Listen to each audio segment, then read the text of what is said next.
A top official appointed by County Executive Sam Page was indicted today for attempting to steal your tax dollars intended to help people during the pandemic. Chief Investigator Lauren Traeger broke the story today and has the latest details.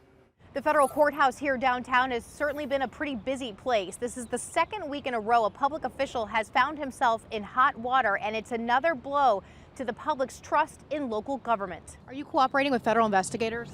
No comment. Tony Weaver would not comment as he left the courthouse after pleading not guilty. Fired today, he'd recently been a top leader at the St. Louis County Justice Center, appointed by County Executive Sam Page just before the pandemic began. Before that, he was the legislative assistant to then Councilwoman Rochelle Walton Gray. The grand jury indictment alleges Weaver hatched a plan to fraudulently obtain COVID-19 funding intended for small businesses. Recorded conversations between Weaver and a business owner indicate an agreement to a kickback. Weaver to get half of any money given to the small business owner.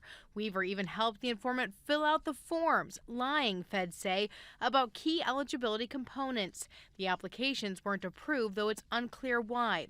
But it's the second time in a week recorded conversations have been used to help nab elected leaders, and the same tactic used to take down former St. Louis County Executive Steve Stanger back in 2019. Federal documents even have Weaver saying to the informant, quote, "I hope this place is not bugged. That's how Stanger got caught." Is that this the pinnacle of irony? Or stupidity.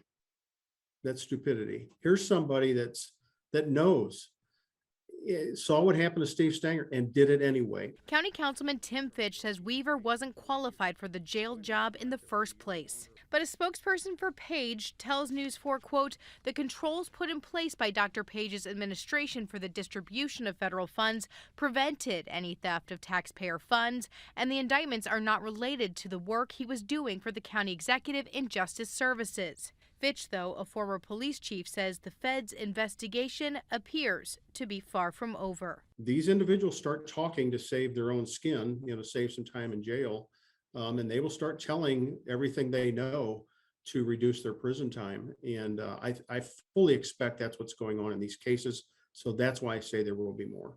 If convicted, Weaver could face up to 20 years for each of the 4 counts of wire fraud against him. We will certainly be watching the federal courthouse here very carefully and tracking these indictments as they move forward to see if or when anyone else is indicted next. At the federal courthouse downtown, I'm Lauren Traeger, News 4.